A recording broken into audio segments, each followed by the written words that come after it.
नमस्कार, DD news पर आप देख रहे हैं समाचारों का बुलेटिन। मैं हूं लालचंद सिंह। देखेंगे देश और दुनिया की तमाम बड़ी खबरें। सबसे पहले इस समय की हेडलाइंस। प्रधानमंत्री ने ओडिशा के समग्र विकास के लिए 18,000 करोड़ रुपए से भी अधिक की लागत वाली कई विकास परियोजनाओं का किया उद्घाटन और शिलान्यास। कहा, आज ओडिशा की पहली भाजपा सरकार ने सफलता के साथ पूरा किया 1 साल। सरकार की नहीं, ये सुशासन स्थापना की है वर्षगांठ। इससे पहले पीएम मोदी ने बिहार को दी 28 परियोजनाओं की सौगात। विपक्ष पर साधा निशाना। कहा, पंजे और लालटेन के शिकंजे ने बिहार को बना दिया था पलायन का प्रतीक। नीतीश जी के नेतृत्व में एनडीए सरकार बिहार को विकास की पटरी पर लाई है वापस। क्लासरूम घोटाला मामले में दिल्ली के पूर्व उप मुख्यमंत्री मनीष सिसोदिया से एसीबी ने की पूछताछ। पीडब्ल्यूडी मंत्री परवेश वर्मा ने साधा निशाना। कहा, भ्रष्टाचार के अन्य मामले भी आएंगे सामने।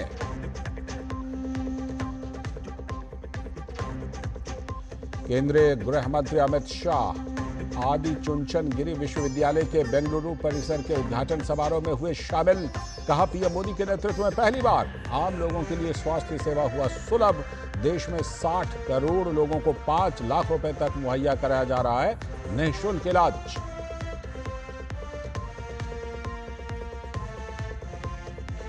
और उत्तराखंड के दौरे पर राष्ट्रपति द्रौपदी मुर्मू। देहरादून में राष्ट्रपति तपोवन और राष्ट्रपति निकेतन के उद्घाटन समारोह में लिया हिस्सा। राजपुर रोड स्थित शिव मंदिर में की पूजा अर्चना।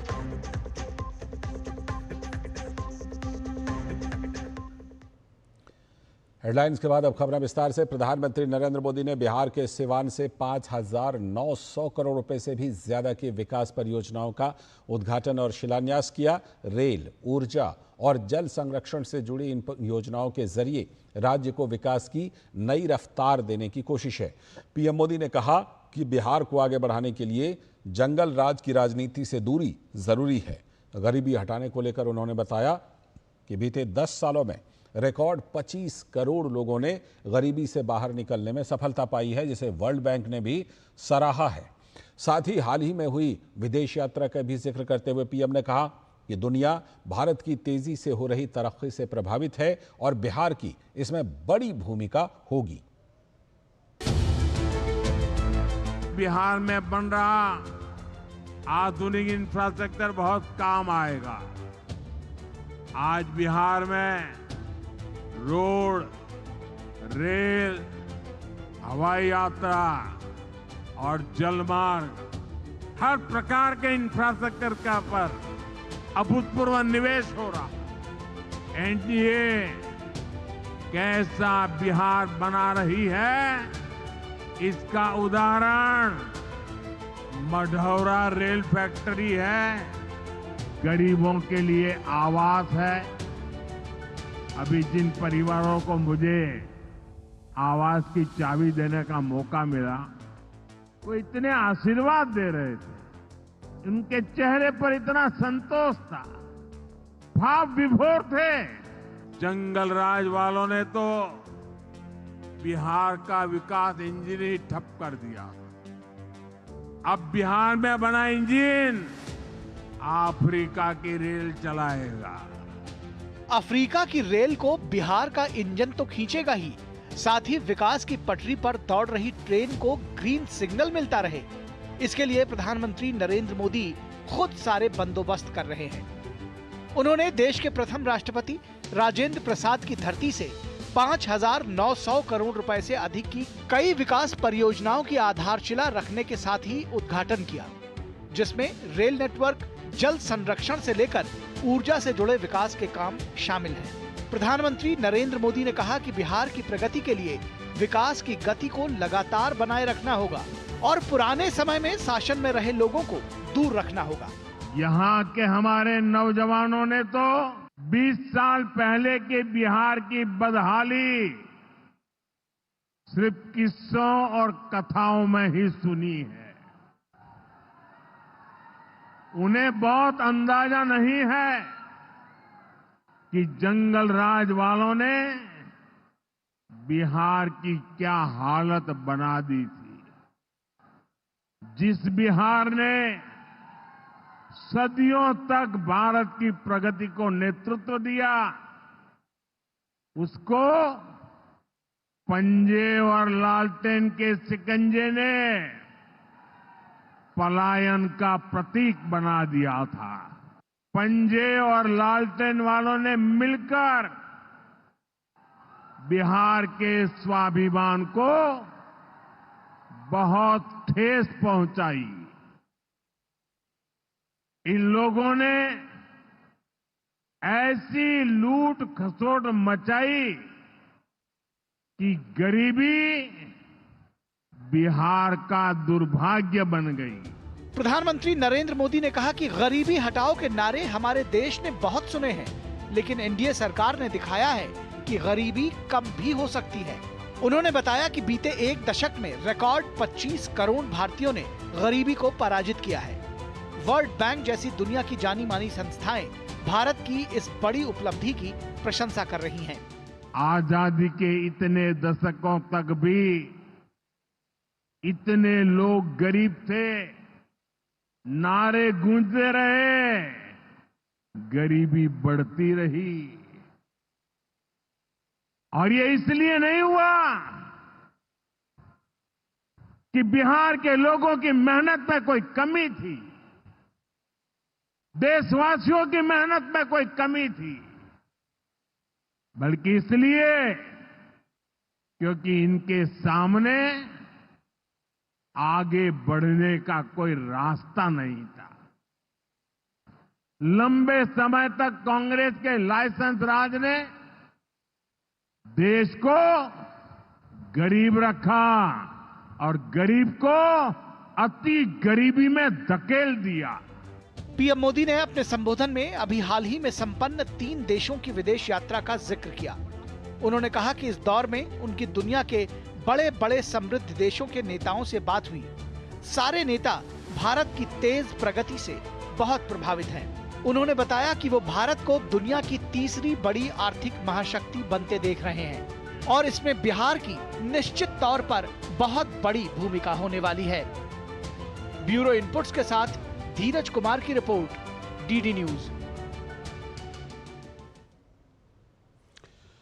और इस समय हम आपको एक ब्रेकिंग न्यूज दे दें कि ईरान ने भारत के लिए अपना एयर स्पेस खोल दिया है। ये भारतीय विदेश मंत्रालय के सूत्र के हवाले से कहा जा रहा है कि ईरान ने भारत के लिए अपना एयर स्पेस खोल दिया है। ईरान ने भारतीय छात्रों को निकालने के लिए अपना हवाई क्षेत्र खोला है। तो ये भारत की जो विदेश नीति है, भारत की जो कूटनीति है, उसका एक बार फिर से ये असर दिखाई पड़ रहा है कि विदेशी धरती पर फिर से भारत की जो कूटनीति है वो सफलतापूर्वक बिल्कुल दिखाई पड़ रही है, क्योंकि ईरान ने भारतीय छात्रों के लिए अपना एयर स्पेस खोला है। ऐसा भारतीय विदेश मंत्रालय के सूत्र बता रहे हैं, क्योंकि ईरान ने भारतीय छात्रों की निकासी, जो वहां पर भारतीय छात्र फंसे हुए हैं ईरान और इजराइल संघर्ष के बीच में, उनके लिए, उनकी निकासी के लिए अपना एयर स्पेस खोलने की घोषणा की है। अगर ऐसा होता है तो जाहिर सी बात है कि जो भारतीय छात्र हैं,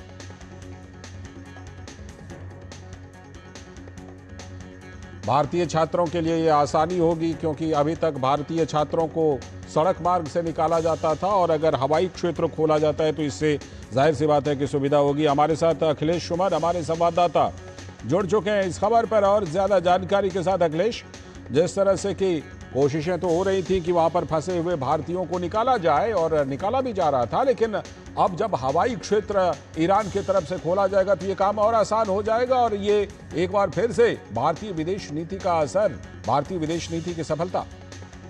हाँ, निश्चित तौर पे देखिए 17 जून से ये प्रक्रिया शुरू हो गई थी। 17 जून को तेहरान के जो कई यूनिवर्सिटीज में छात्र पढ़ रहे थे, उन सारे छात्रों को ले जाया गया था आर्मेनिया के बॉर्डर पे।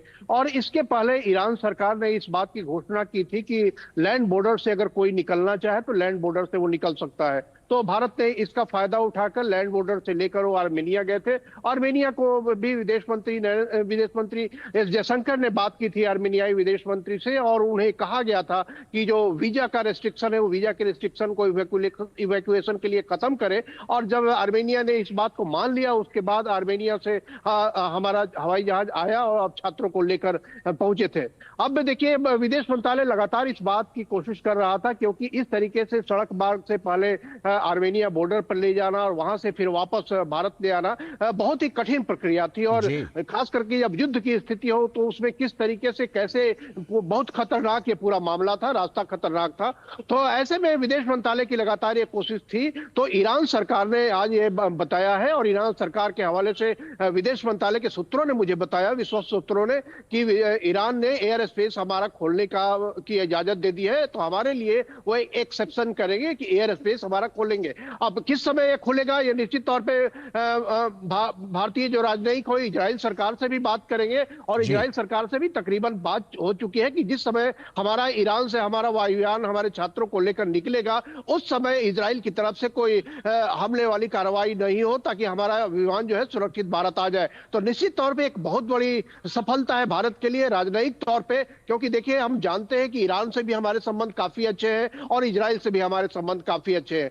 और ऐसे में न तो ईरान और न ही इजराइल इस बात की कोशिश करेगा कि हम जिस समय इवैक्यूएशन कर रहे हैं उस समय कोई ऐसी स्थिति पैदा हो कि जिसमें हमारे जो इवैक्यूएशन करने वाले लोग हैं उन पे कोई खतरा है। तो निश्चित तौर पे अब रूस और यूक्रेन के समय भी आपने देखा था कि रूस और यूक्रेन की लड़ाई जब चल रही थी उस समय भी ये स्थिति हुई थी, इवैक्यूएशन करवाया गया था। और इसके लिए प्रधानमंत्री शुक्रिया। इस समय सीधे आपको लिए चलते हैं मुंबई, जहां पर केंद्रीय मंत्री अमित शाह अपना संबोधन दे रहे हैं। सरकार से आप साक्षी हो, फिक्की के स्थापक सदस्य के रूप में भी आपको हमेशा याद किया जाता है। ढेर सारी चीजें मैंने ध्यान से पढ़ा, महाराष्ट्र के विकास में हर चीज है, इसमें चैंबर ने कभी न कभी किसी को पत्र लिखा है। आज मुझे भी एक पकड़ा दिया है, मगर फाइल की शुरुआत तो ऐसे ही होती है भाई, निर्णय चाहे कोई भी करो। मगर चैंबर ने कोंकण रेलवे मांगने का जब साहस किया, तब ये असंभव सा काम था। आज कोंकण रेलवे पूरी होकर महाराष्ट्र के विकास में जुटी। यही भूमिका है कि भविष्य की जरूरियातों को ध्यान में रखकर विजन का उपयोग कर शासन के पास नीतियों की मांग करना, कानून की मांग करना और इंफ्रास्ट्रक्चर विकास की मांग करना। और चैंबर ऑफ कॉमर्स का ये भी काम है कि ट्रेड, इंडस्ट्री और एग्रीकल्चर, ये तीनों की जो तकलीफें हैं, इससे शासन को भली भांति परिचित कराते रहना। और मुझे लगता है कि 100 साल ये काम बहुत अच्छे से हुआ है। मित्रों, अभी अभी मोदी जी की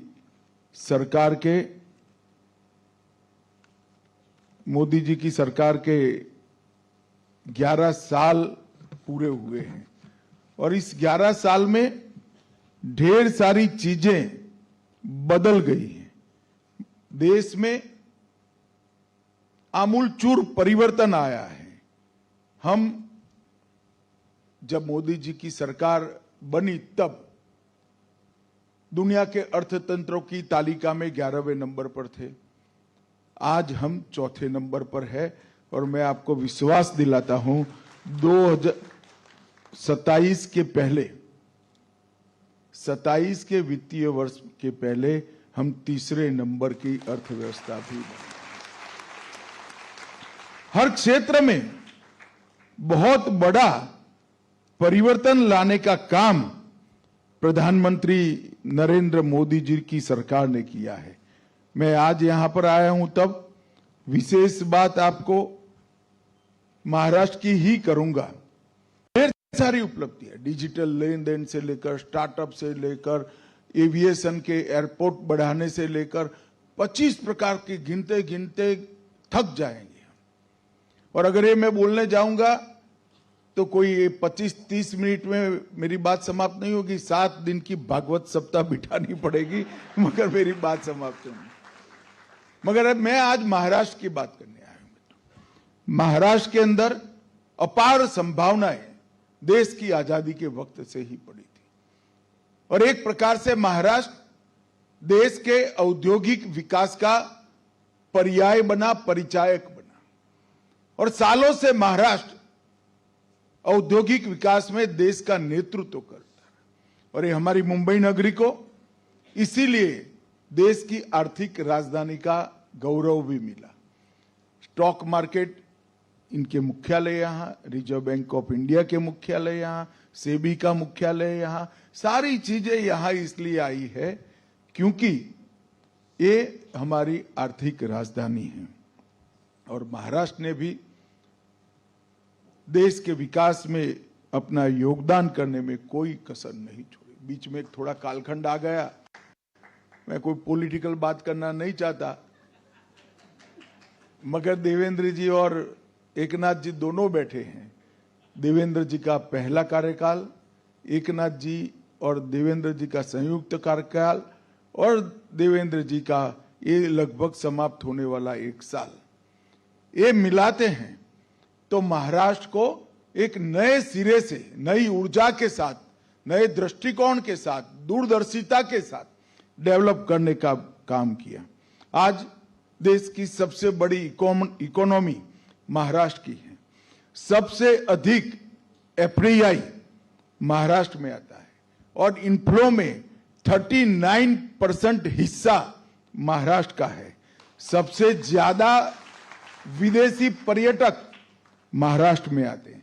सबसे ज्यादा स्टार्टअप महाराष्ट्र में है और देश के स्टार्टअप में महाराष्ट्र के स्टार्टअप का हिस्सा 25%, मतलब हर चौथा स्टार्टअप महाराष्ट्र का है। भारत का सबसे बड़ा बंदरगाह और एक प्रकार से कंटेनर डेपो की बात करें तो एशिया का सबसे बड़ा बंदरगाह अब वाधवान में महाराष्ट्र में बनने जा रहा है। सबसे ज्यादा, बहनें ज्यादा ताली बजाए जरा, सबसे ज्यादा इनकम टैक्स रिटर्न भरने वाली माताएं महाराष्ट्र में हैं। महाराष्ट्र बुलेट ट्रेन की योजना में आज लीडिंग स्टेट बन गया है। देश का सबसे बड़ा निर्यातक राज्यों में एक महाराष्ट्र है। औद्योगिक उत्पादन में महाराष्ट्र 15 साल से 1 से 3 में ही रहा है और मुंबई, मैं जरूर कहना चाहूंगा मित्रों, मुंबई एक प्रकार से मेरे जैसे व्यक्ति को डर लगता था कि मुंबई का आने वाले दिनों में क्या होगा। बढ़ती जाती आबादी, पुराने जर्जर घर, झोपड़पट्टियों का अंबार और ट्रैफिक की समस्या का कोई रास्ता नहीं सूझता था। मैं मेरे साथी महाराज के मुख्यमंत्री देवेंद्र जी को बहुत बहुत बधाई देना चाहता हूं। यहां देवेंद्र जी की पहली सरकार बनी, कुछ ही समय में ऊपर उस वक्त मोदी जी की सरकार बन चुकी थी और मुंबई के समस्याओं के समाधान के लिए, शायद किस एक शहर की समस्याओं के समाधान के लिए 7 लाख करोड़ रुपए का इन्वेस्टमेंट मोदी जी के नेतृत्व में मुंबई शहर के लिए। मैं आज पूछना चाहता हूं, हमारी जो कामकाज के तरीके पर टीका और टिप्पणी करते हो, किसमें विजन है? कितने साल आपके पास महाराष्ट्र रहा? क्या किया आपने?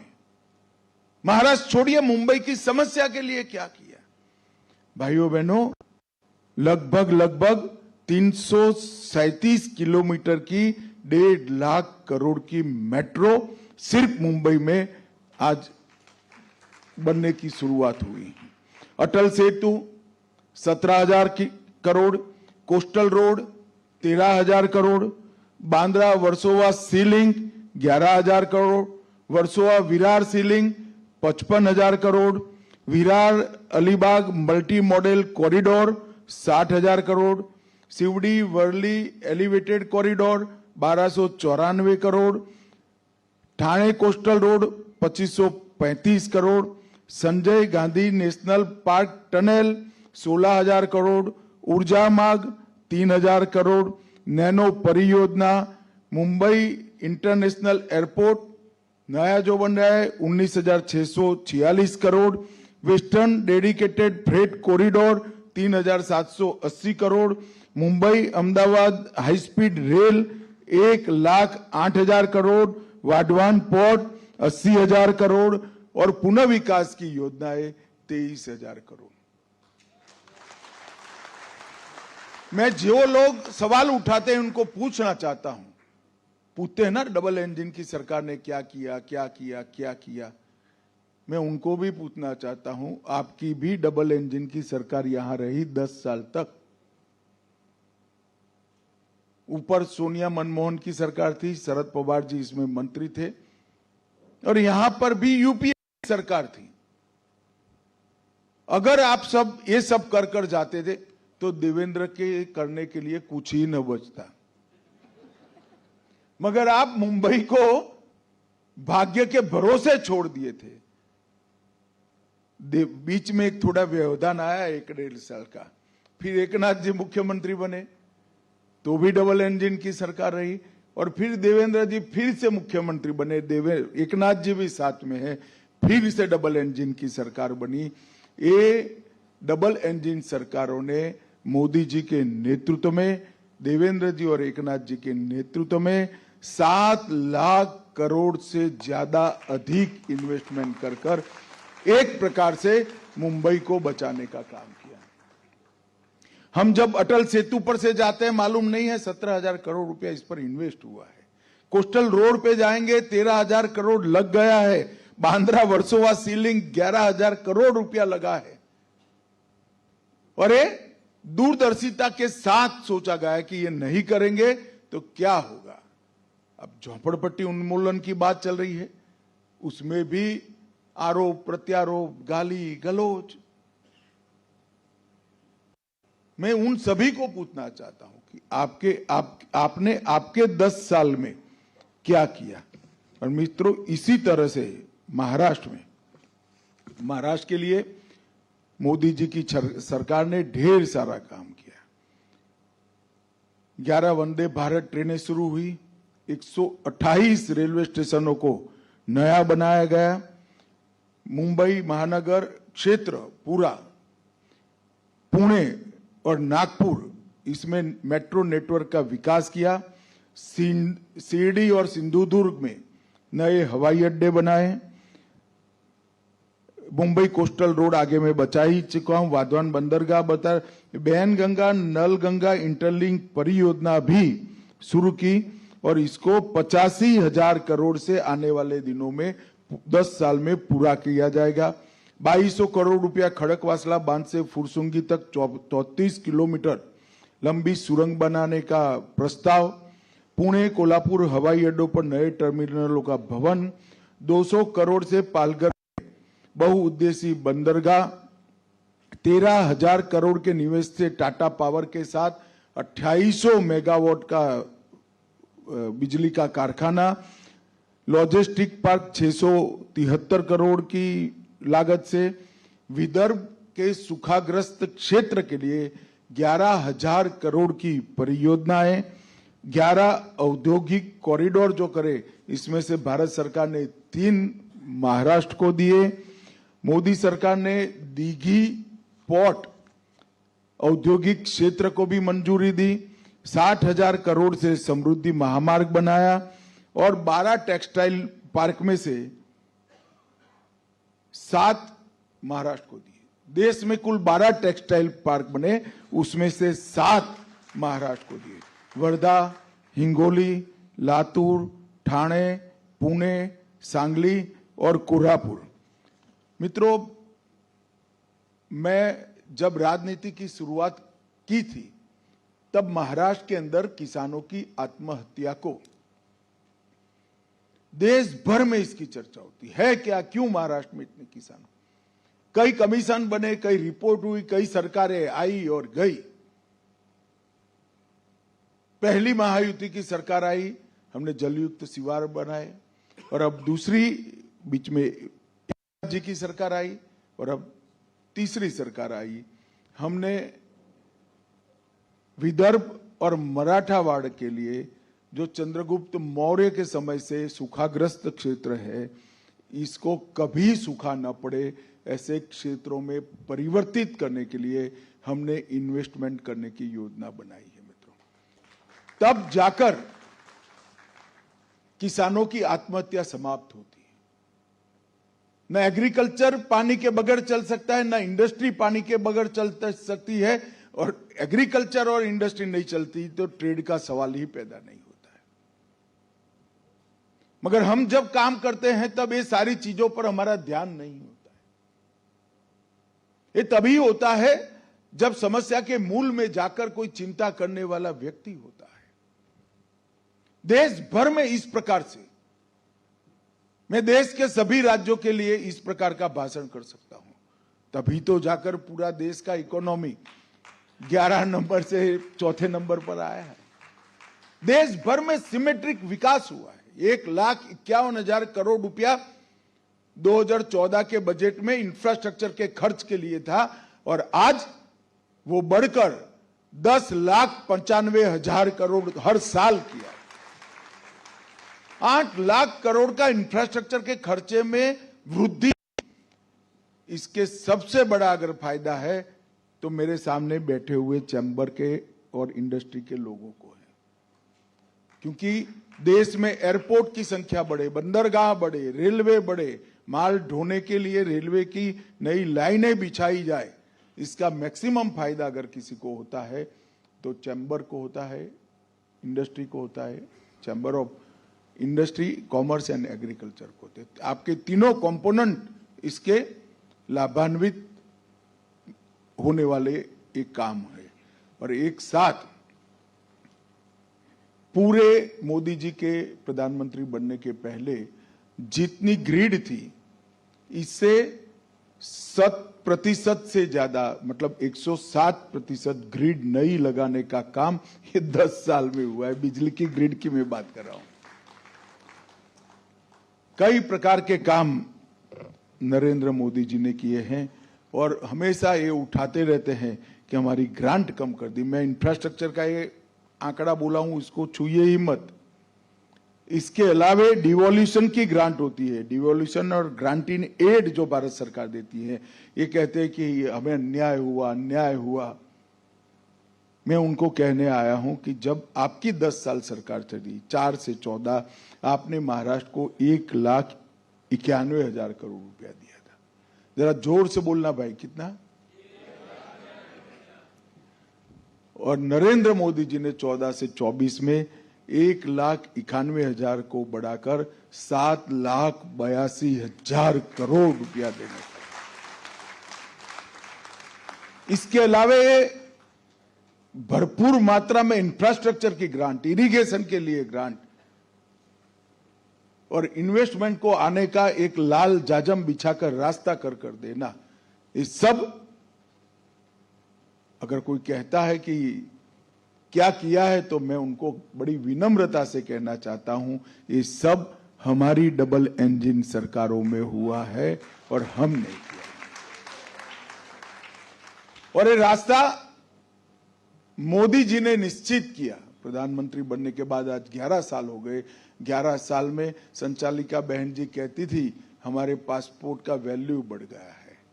वो अकेली नहीं कहती है, जो विदेश जाता है वो सभी को मालूम पड़ेगा कि भारत का पासपोर्ट देखते ही मोड़े पर बड़ा स्माइल आता है और स्वागत का भाव आता है। वो इसलिए हुआ है कि नीति निर्धारण में हमने ढेर सारे परिवर्तन किए। सिर्फ नीतियां नहीं बनाई, नीतियों के इंप्लीमेंटेशन में दिन रात मेहनत लगी। और नरेंद्र मोदी जी ने, भले सरकार हमारी हो या विपक्ष की हो, टीम भारत की कल्पना की है कि भारत का विकास राज्य और केंद्र दोनों मिलकर ही कर सकते हैं। और रचनात्मक भाव के कारण आज देश बहुत आगे बढ़ रहा है। उसी वक्त आपका शताब्दी का वर्ष है मित्रों, और इस शताब्दी के वर्ष में आप लोग नए भवन में भी प्रवेश कर रहे हो। मेरा आप सबसे आग्रह है कि चैम्बर की नीतियों में भी, कार्य पद्धतियों में भी और चैम्बर के अंदर नया ब्लड आए इसके लिए भी जरूर बैठकर सोचना, विचार करना और इसी तरह से चैम्बर 100 साल और महाराष्ट्र और देश की सेवा करता रहे, ऐसी मेरी बहुत बहुत शुभकामनाएं। धन्यवाद, आभार। भारत माता की। सीधा प्रसारण आप मुंबई से देख रहे थे, जहां पर केंद्रीय गृह एवं सहकारिता मंत्री अमित शाह संबोधित कर रहे थे। उन्होंने Maharashtra chamber of commerce, industry and agriculture यानी कि MACCIA के नवनिर्मित मुख्यालय का उद्घाटन किया और वहां पर वो अपना ये संबोधन दे रहे थे। तो फिलहाल इस बुलेटिन में इतना ही। हमें दीजिए अनुमति। नमस्कार।